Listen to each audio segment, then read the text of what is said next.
What do I look for in a financial advisor? This comment came from you, the viewers out there. I read 90% of the comments, so please give me a comment on a video topic you'd like. Love to get them. May turn into a video, and you could show your spouse you got turned into a video. That may be exciting. Uh, all right, hey, let's get started. These are 10 things that I look for. I've been creating this for several months, this list, and I thought I would share it because the comment came in. So 10, this is a list of 10 beyond looking for a certified financial planner. Okay, so yeah, definitely look for those credentials, but I'm not even counting that. Okay, so in no particular order, but number one, I was looking for somebody that can challenge my thinking. I can be difficult, I can be opinionated, I do a lot of research on my own and form an opinion. I'm looking for somebody I can debate with through logic and facts. Like I said, I'm pretty well prepared. I do not recommend at all delegating everything over to a financial advisor. I just couldn't imagine doing that. Nobody cares more about your money than you. So it's okay if you choose to hire a financial planner, but don't give them 100% of the task. You need to still own about 70% of it, and then 30% to them, okay? That's my personal opinion. People get in trouble real quick by delegating everything, okay? I show up to a financial advisor that I use. Again, I have a financial advisor assigned to me. I do not pay them anything. They get paid based on the amount of assets that I have. And if you want to talk more about that, let me know. But I show up after my quarterly process. So my last video, I talked about the cadence that I go through every quarter. So I got my new retirement report, I got my spreadsheets, I got my market comparison. That's when I walk in the door with my buddy Neil. And if you want to talk to Neil, his phone number's below. Don't contact me about Neil. You contact his phone number. Just cut me out of it, okay? So I want somebody, number one, to challenge my thinking and not just being a yes person, to say, yes, oh, I like that. You're smart. Where do you get this stuff from? You know, I don't need that pampering, okay? That's a big one for me, very big one for me. Number two, I do a reference check. So I'm looking for 2 clients from them to pick up the phone, call them up without the financial advisor there, and let me talk to them about their experience. That's the second thing I look for. If you can't give me a reference, I'm sorry.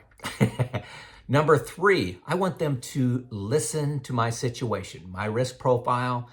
I don't want to just be another client, okay? I really want them not interrupting me all the time when I'm talking about what's going on for me, what I'm afraid of, what I'm thinking about. Listen, listen, listen. And that goes 2 ways, okay? But I've talked to some, and just as a reminder, I talked to 7 financial advisors before I decided to really go on my own. And some of them were just, here's what you need to do, and just laid it all out for me without listening. Number 4, heart of a teacher.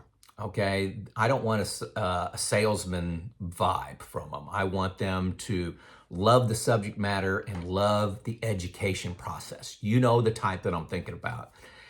Loves what they do, loves passing on that information, and wants to see me successful really more than themselves. And that's, you know, there's educators. Think about your grade school and high school teachers, and you know, they're not doing it for the money. They're doing it for the love of teaching, okay?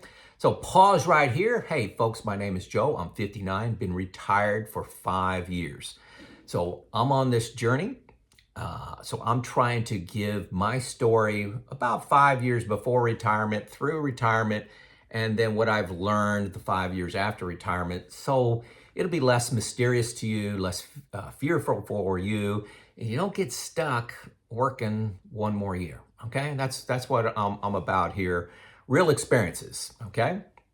So, hey, also like, subscribe, and comment, okay? Take the time right now to do that. If you don't know what to comment, tell me where you're from. Okay, I love that is that's as exciting as anything for me. I get comments from all over the world. Keep those coming. Okay, we're on number 5. Okay, I want them to introduce me to new things that I didn't know about. Extremely low pressure sales. Okay, I'm not, I don't want them to bully me, but hey, for example, recently my buddy Neil sent me an email and said, Joe, you may want to start thinking about bonds. If you look at the history of the bond market, after a bad year like 2022, and so far in 2023, they typically, the next couple years, historically have been really good, like maybe 10, 12, 14, 15% returns as the Fed lowers rates. And there's a lot of thoughts around maybe late 2024, 2025, that the Fed may lower rates just a little bit, and that'll make bonds jump up. So, hey, that's interesting. Annuities now, I do not have any, do not plan on any, but Neil actually shows me, hey, annuities are a little bit different than they were a couple years ago because of the interest rate right now. They've been bumping up, and they're a lot more interesting than they were. Okay, small caps, maybe look at value, foreign stocks. Hey, Joe, you really need to look at this analysis. Here's a report on foreign stocks, and foreign stocks to PE ratio. This is old information. I haven't looked at this in a while, but the PE ratio was like 13 or 14 on foreign stocks, and it was like 28, 29 on U.S. stocks. So they're kind of at a value price right now, and foreign stocks have done terrible the last 20 years, but you go back before that, they were very interesting and very good addition to your portfolio. So I like the introduction of new things, number 5.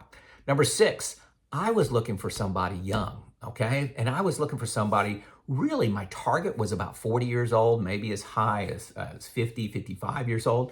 Why? I wanted them to be with me through retirement. You hire somebody that may have an immense amount of experience and just brilliant and you love, and they're 62 years old.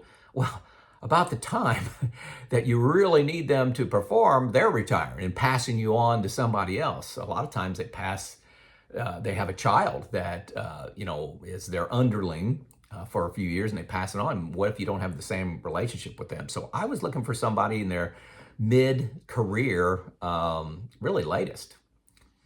And the critical piece of this is my plan for my wife. She has no interest in doing the amount of work that I do, the part-time job I have, being my own financial advisor. So he's already set up to manage her in my passing or incapacity to do the work. So he's got to be able to listen to my wife as well. Number 7, communications. I'm looking for about 1 to 2 emails a month. Just, hey, here's something interesting, Joe. Here's something interesting, Joe.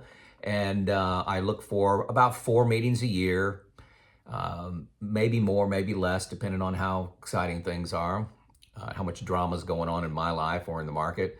I don't want those meetings to be rushed. I want them to have plenty of time for me. Neil always sets up an hour with me, and we go about an hour and 20 minutes, and I never feel rushed. I'm looking for response time to my questions, whether they go in by email, which that's generally what I do, or phone call, about 48 hours. And, I have a couple of questions a year. So that's what I'm looking for communications. Number 8, I look them up on Facebook, and I'm looking for good family values. I'm looking to try to assess honesty through that. And that can be hard. It's hard to give exact examples of that, but I'm looking for them to have some family pictures, some good times, some vacations, and hanging out with good people. I'm not looking for them to have, I don't want to stereotype anybody, but I'm looking for them to have good values and be respected people in the community. So look them up on LinkedIn and Facebook and see if you can kind of make an assessment of that. Number 9, I got to put something in there on fees. I'm looking for something, around 0.5% to 1%, depending on the amount of assets you got. Some have tiered, it's your first, 500,000 is 1%, your second 500,000, 0.75, and different numbers like that. Working with Neil, again, I'm not paying him anything now. He gets a little bit out of the expense ratio, but we've already talked about a fee for if I pass away. Here's my wife, what she's going to inherit. So we've already talked about that. So fees, look at that. You don't want that. If that's above 1%, that's really expensive. Okay, 1%. Most people get less than that, to be honest with you. Number 10, I want to feel this. I'm sorry, this is touchy-feely, but I'm just being honest. I want to feel a connection with the individual, like it's a partnership, not that I'm being sold a car. When you walk off a auto lot talking to a salesman, you feel like you're being sold something. And that's okay. You're never going to see that person again. But with a financial advisor, you want them to be your help chain. You want them to be there for you and to be thinking about you and send that email to you because they are a partner and you're paying them a lot of money to be your partner. So those are my 10 things. Now, hey, a lot of you people have come to me with questions saying, well, how do I start? How do I find a financial advisor? Okay. So, hey, number one, check out Neil below. He didn't pay me anything for recommending him. So there's no connection at all other than I really like him. And he gets a few phone calls a month from you guys. And I don't recommend you just talking to one. I mean, I did 7. I say minimum of 2. So if you don't know where to start, hey, the second link below says Money Pickle. They got 16 certified financial planners on staff. Free 45-minute phone call with them on your topic. Hit the link, takes you to a calendar, okay? Takes you right to a calendar. You say, I wanted to talk at Wednesday at 2 o'clock in the afternoon on this topic, Social Security. I want to talk about my plan. I want to talk about your rates. I want to talk about, your philosophy of working with clients. I want to get some recommendation or reference names from you, whatever you want to talk about. It's free, 45 minutes.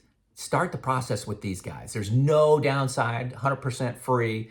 And they've committed to me, and tell me if this doesn't happen, that the sales pitch will just be the last 2 or 3 minutes of the conversation. The vast majority of it is on your topic. It's going to be low pressure. They're going to try to earn your trust, okay? So look at that Money Pickle to get started. So those are the 10 things I look for in a financial advisor. Do you look for something different? Let me know in the comments. Let everybody see that in the comments. I may turn that into another video.